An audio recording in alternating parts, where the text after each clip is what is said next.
What's going on, guys? Welcome along to Arsenal Fan TV, and in this video I'm going to be previewing what is yet another massive must-win game for Arsenal, this time away to Hull City, and this is by no means going to be an easy game. We're going into this on the back of that 3-1 victory over West Ham, which was an absolutely massive confidence-boosting win for us, and we can take some belief from that going into this game. But I think the concept of this game is going to be an awful lot harder, especially as it's an away game, and Hull, for their first season in the Premier League, you've really got to say that they've had a really fantastic season. Steve Bruce, he could even be a contender for manager of the season. He has done that well with them, especially with the players at his disposal. He has done an excellent job. There are no doubts about that. If you'd have spoken to any Hull fan at the start of the season and you'd have said to them they're going to finish mid-table and with a place in the FA Cup final, they probably wouldn't have believed you. They have done exceptionally well this season, and they brought in some quality players, especially over the January transfer period. A couple of names that stand out for me are obviously Shane Long, Nikita Jelavic. Although he hasn't been amongst the goals so much with Hull, he is certainly an admirable player to have in their starting 11. Shane Long, he's full of pace, ability, and he can score. He's an all-round cracking player. And then in their midfield, another two players that really stand out for me. Tom Huddleston, an extremely dynamic midfielder, really at the heart of Hull's midfield. He's really good at playing it forwards, he can defend, and he's got a really good shot on him as well. Although he doesn't score goals that often, he really does have a powerful boot on him. And on the right hand side, El Mohammadi, he is a player that really stands out for me. He's got pace, skill. He might not be the most prolific of players, but he's certainly one that can cause whoever's playing at left back for us a significant danger.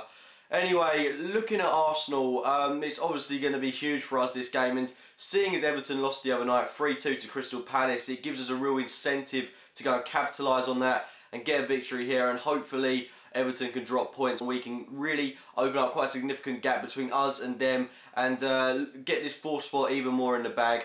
And this is a game where we really got to be picking up 3 points. I'm saying that every game now towards the back end of the season, because the fact of the matter is we've got to be winning every single one of our remaining fixtures, because if we do that, we're going to get fourth spot, and we definitely have a lot of winnable games. Anyway, the massive boost for us, it's so obvious. Mesut Ozil back in the team. We have missed him over the past couple of weeks. Having him back in the squad is going to be so influential throughout the team. I don't know if he'll start the game. In fact, I doubt he'll start the game. But having him in and around the team is such a massive boost for us. And another player that's coming back into the team, Matthew Flamini, after his suspension. It's going to be huge to have him back in the side. It's going to take a little bit of pressure off the likes of Arteta, Kjellstrom, even Ramsey in that midfield, because it now allows us to rotate a little bit, and we're actually going to have a really decent squad that's going to go to Hull. I mean, you've got to remember that we've got the likes of Rosicky all featuring in this squad that should hopefully be travelling to Hull, although maybe in the press conference we'll hear of another couple of doubtful people for the game. But why is that happening before every game as well? We're just hearing more and more players that are doubts for games. I want to know where all these injuries are coming from. But I did watch Arsenal's press conference, and it doesn't look like anyone nameworthy is out, apart from Kieran Gibbs, who admittedly is going to be a massive loss. But at left back, I think we've got Monreal back, although admittedly I would feel a lot more comfortable with starting Vermaelen there, and I thought he had a quality game when he played West Ham at left back. Anyway, the Arsenal lineup, I'm going to go with Szczesny in goal, Sanyo right back, Mertesacker, Koscielny, Vermaelen, Flamini, Ramsey, Chamberlain, Cazorla, Podolski, and Giroud. Now, I think that's a quality side. It should go out there. It should be more than capable of getting 3 points against Hull. Of course, they're not going to hand it to us on a play, but that squad is very penetrative. And we certainly should be able to get a goal or two. And that's where we've really been lacking at the moment. I feel that in our past couple of games, apart from West Ham, of course, we have been struggling to score goals. And that is a side that screams out to me. It's a team that can score goals. I'd play Cazorla through the middle behind Giroud, Podolski on the left.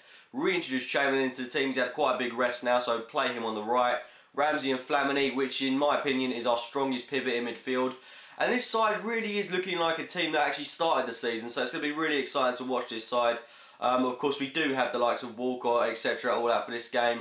So it's not, you know, a fully strength 11 from Arsenal, but nonetheless, it's a quality side that can go out there. Retrospective of who plays for Arsenal, I'll be getting behind him in this game, and hopefully we can pick up the 3 points, which I'm really confident we will do. Leave your score predictions in the comments box below. I'm going to go over 1-0 win to Arsenal. I think it will be really tight, and I think it will come down to the wire, but I think we'll just grind out this win. And anyway, thanks for watching, guys. Leave a like, rating if you have enjoyed the video. Subscribe to Arsenal Fan TV, as well as my own channel, AFC Game by Game. And like I said, thanks for watching, guys.